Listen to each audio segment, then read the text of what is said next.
saya Serdi Yakianto dengan NIM terakhir 254 sebagai Direktur Utama. Perkenalkan, nama saya Foni Mumu dengan NIM terakhir 269 sebagai Direktur Pemasaran. Perkenalkan, saya Nismaya Putri Sugiono dengan NIM akhir 282 sebagai Direktur Keuangan. Perkenalkan, nama saya Natasha Octaviana dengan NIM akhir 258. Di sini saya sebagai Kepala Produksi. Perkenalkan, saya Joshua Vespa dengan NIM 253 sebagai Kepala R&D. Perkenalkan, nama saya Rosdiana dengan NIM akhir 245. Saya sebagai Manajer Penjualan.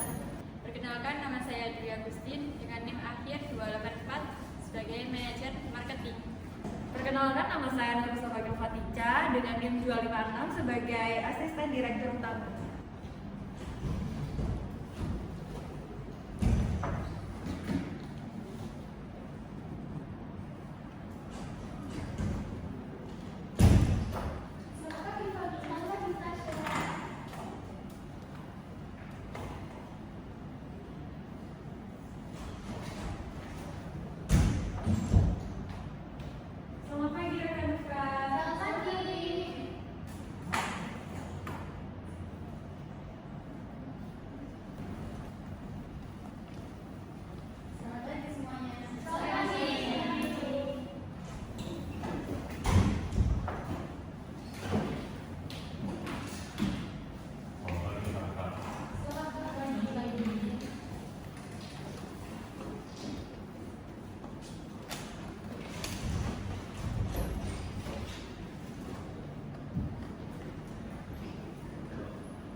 Assalamualaikum warahmatullahi wabarakatuh semuanya, selamat pagi.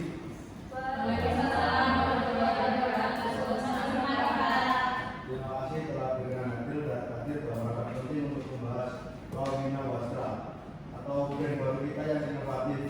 Tujuan kita adalah untuk memastikan kesiapan seluruh tim dan menyelaraskan strategi kita. Saya ingin rapat ini interaktif, jadi jangan ragu untuk menyampaikan pendapat. Kepada Bu Foni, silakan mulai presentasi. Baik Bapak, terima kasih kesempatannya. Selamat pagi semua. Terima kasih atas kehadirannya. Saya akan memaparkan beberapa aspek penting yang perlu kita diskusikan, mulai dari strategi pemasaran, target pasar, model desain, hingga anggaran yang dibutuhkan.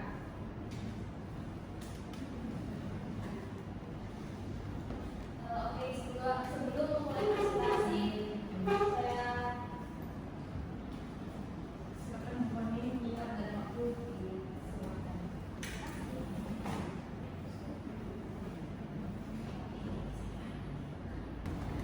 Baik, sebelum memulai presentasi pada pagi hari ini, perkenalkan saya Foni dari Direktur Pemasaran.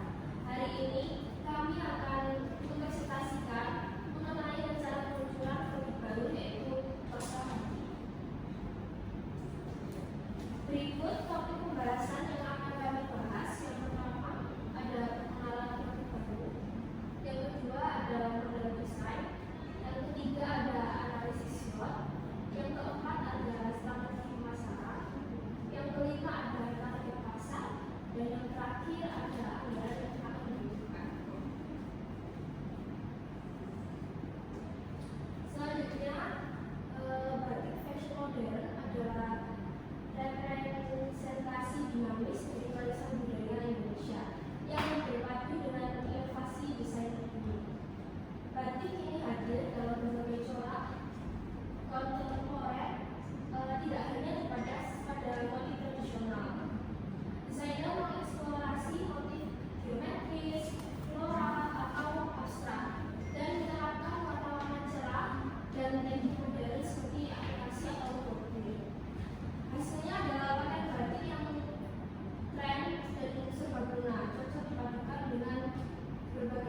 mulai dari casual hingga streetwear. Batik modern bukan hanya melestarikan seni tradisional,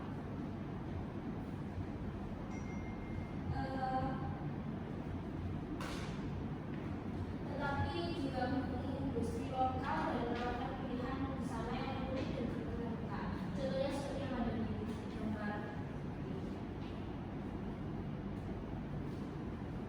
Selanjutnya batik NTP.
bahan baku seperti pembelian kain batik, pewarna, lilin batik, dan bahan tambahan lainnya.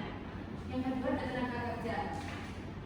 Nah, tenaga kerja ini untuk gaji untuk pengrajin batik, penjahit, dan tenaga kerja lain yang terlibat dalam produksi. Yang ketiga adalah peralatan produksi. Peralatan produksi ini mencakup investasi dalam alat batik seperti cat batik, canting, meja lilin, dan mesin jahit. Yang keempat ada biaya lainnya seperti biaya untuk terbuka untuk bahan pendukung lain, misalnya benang, alat potong.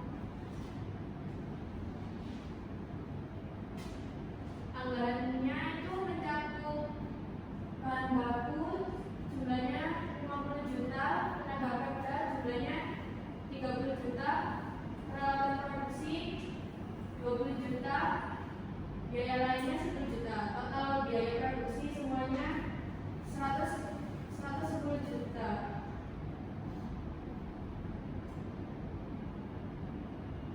Selanjutnya ada biaya desain dan pengembangan produk. Biaya ini menciptakan desain baru dan mengembangkan koleksi batik yang menarik seperti desainer. Biayanya itu untuk menggaji desainer fashion yang membuat pola batik. Yang kedua ada prototipe. Itu seperti biaya pembuatan sampel desain produk baru. Yang ketiga ada riset tren. Biaya untuk mengamati riset tren fashion batik terkini dan riset pasar. Anggarannya yang pertama ada gaji desainer sejumlah 15 juta, pembuatan prototipe 10 juta, riset tren 5 juta, total pengembangan 30 juta.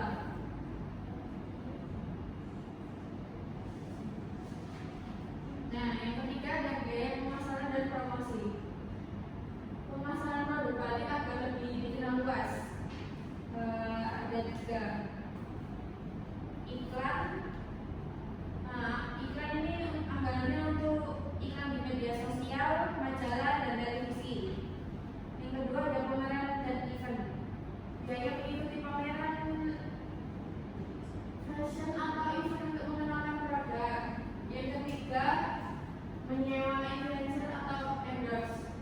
Pembayaran ini untuk influencer yang mempromosikan produk baru lomba batik.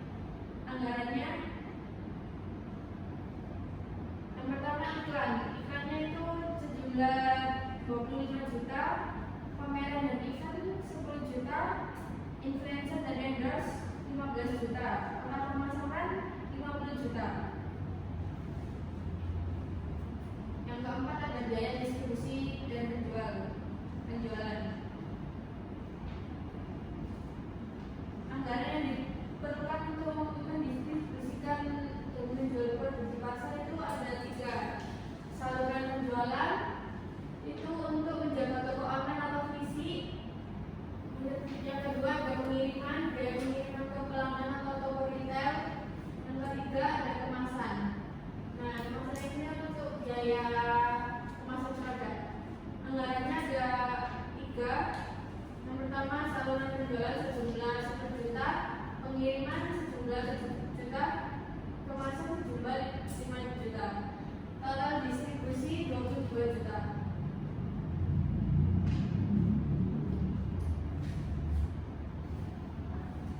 Yang kelima ada biaya umum dan administrasi. Biaya mendukung kegiatan operasional perusahaan seperti sewa tempat, biaya untuk sewa ruang kantor atau toko. Yang kedua ada gaji karyawan, gaji untuk staf administrasi dan manajer. Yang ketiga ada utilitas biaya listrik, air, dan internet. Total administrasi anggarannya adalah 40 juta. Yang keenam ada investasi dan pengembangan bisnis. Nah, di sini itu untuk inovasi dan ekspansi pasar. Ada dua anggaran. Yang pertama ada inovasi produk, itu seperti pengembangan koleksi produk batik baru. Yang kedua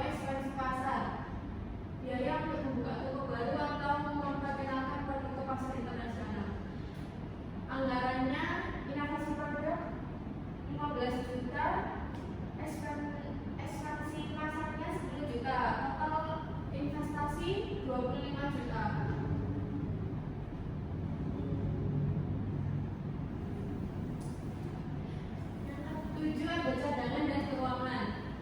Nah, dana yang di sini itu untuk keadaan darurat atau pembayaran utang. Nah, seperti cadangan keuangan, pengisian dana untuk biaya yang tak terduga. Yang kedua ada pembayaran utang. Nah, ini untuk membayar utang yang ada jika ada. Anggaran dananya ada dua, cadangan keuangan sejumlah 10 juta, pembayaran utang sejumlah 5 juta, total cadangan 15 juta. Nah, selanjutnya ada total anggaran perusahaan fashion batik. Yang pertama, total biaya produksi sejumlah 110 juta, total pengembangan sejumlah 30 juta, total pemasaran sejumlah 50 juta, total distribusi sejumlah 22 juta, total administrasi sejumlah 40 juta, total investasi sejumlah 25 juta, total cadangan sejumlah 15 juta. Total anggaran rencana peluncuran produk long merah batik itu sejumlah 292 juta.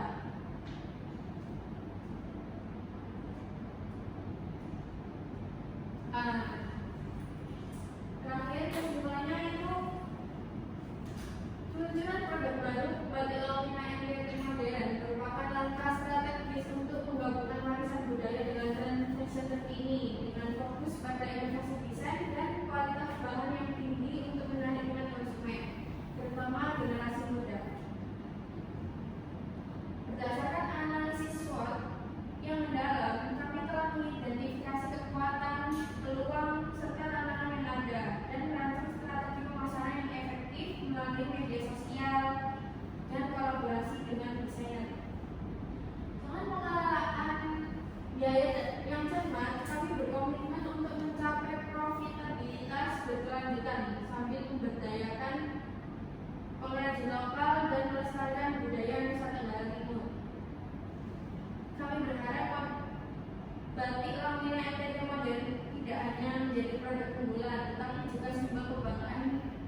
Bu Tasya, untuk kesiapan produksi Lawina Wastra, apakah ada hal yang perlu kita perhatikan terkait proses produksi tersebut?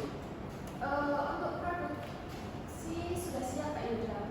Kami telah melakukan uji coba dan memastikan kualitas produk sudah sesuai dengan standar yang ditetapkan. Selain itu kami juga menyiapkan stok awal yang memenuhi permintaan pasar. Dari sisi R&D kami telah melakukan riset pasar dan melakukan uji coba pada produk batik yang digunakan. Kami memastikan bahwa desain Lawina Wastra benar-benar sesuai dengan tren dan kebutuhan konsumen. Kami juga memastikan bahwa kualitas bahan batik ini sangat baik dan memiliki daya tahan tinggi. Selanjutnya, apakah ada kemungkinan peningkatan biaya produksi dalam beberapa bulan ke depan mengingat harga bahan baku yang seringkali fluktuatif? Itu kemungkinan kecil Bu Elis. Kami telah melakukan perencanaan yang matang dan kami sudah mengantisipasi potensi kenaikan harga bahan baku dengan melakukan pembelian bahan baku yang jumlah besar. Selain itu, kami sudah bernegosiasi dengan pemasok agar mendapatkan harga yang stabil.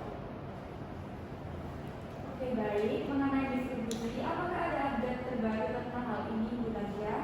Apakah kita akan menggunakan sistem distribusi yang lebih efisien? Ya Bu Cika, kami sudah menyusun rencana distribusi yang lebih efisien dengan memanfaatkan pusat distribusi yang lebih dekat dengan pusat pasar. Kami juga akan meningkatkan kolaborasi dengan pengecer untuk memastikan ketersediaan produk di seluruh penjualan.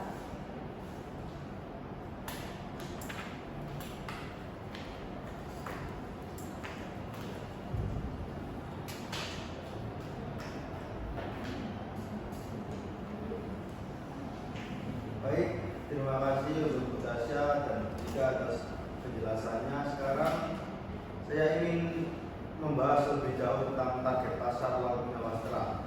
Bu Foni, bagaimana dengan segmentasi pasar yang kita tuju untuk kedepannya? Baik untuk Pak Yudha. Target pasar kita adalah kalangan muda profesional dengan daya beli menengah ke atas. Kami yakin pasar ini sangat potensial karena mereka sangat peduli dengan gaya hidup dan kualitas produk yang mereka konsumsi. Kami juga ingin menargetkan pasar yang mengapresiasi kerajinan tangan tradisional dengan sentuhan yang modern. Seperti itu, Pak Yudha. Saya setuju dengan target pasar tersebut, namun kita perlu mempertimbangkan strategi penetapan harga yang kompetitif. Jika harga terlalu tinggi, kita mungkin kesulitan menarik minat konsumen. Saya sarankan kita melakukan analisis harga kompetitor terlebih dahulu sebelum memutuskan harga jual Lawina Wastra ini. Kita harus memastikan harga kita bersaing, tetapi tetap menjaga margin keuntungan. Dan kita juga perlu mempertimbangkan strategi promosi yang tepat, seperti diskon pada peluncuran pertama atau penawaran bundling untuk menarik minat konsumen dan pembangunan loyalitas mereka. Saya pikir kita juga bisa memanfaatkan pop-up store untuk memperkenalkan Lawina Wastra secara langsung kepada konsumen. Ini bisa membantu meningkatkan brand Aswar dan memberikan pengalaman yang lebih langsung bagi konsumen. Merencanakan beberapa kegiatan promosi Pak Yuda. Salah satunya adalah mengadakan acara peluncuran yang akan menggunakan influencer dan media. Selain itu kami juga berencana untuk membuat konten menarik di media sosial untuk membangun partisipasi. Itu ide yang bagus Pak Yusuf. Namun kita juga perlu memikirkan tentang strategi pemasaran digital. Apakah kita akan menggunakan iklan berbayar di platform seperti Facebook dan Instagram? Ya, betul. Kami akan menggunakan iklan berbayar sebagai bagian dari strategi pemasaran digital kami. Selain itu kami juga akan memanfaatkan SEO untuk meningkatkan visibilitas website Lawina Wastra. Baik, apakah ada yang ditanyakan lagi rekan-rekan? Saya mau bertanya tentang ini. Silakan Bu Elis. Apakah motif batik yang sudah tepat Untuk generasi muda saat ini dan jika belum, bagaimana cara mengatasi agar peluncuran berjalan lancar?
rekan-rekan semuanya telah menghadiri rapat kali ini, rapat yang sangat produktif, dan saya berharap peluncuran Lawamina Wastra berjalan dengan sukses. Sampai jumpa untuk di rapat-rapat selanjutnya.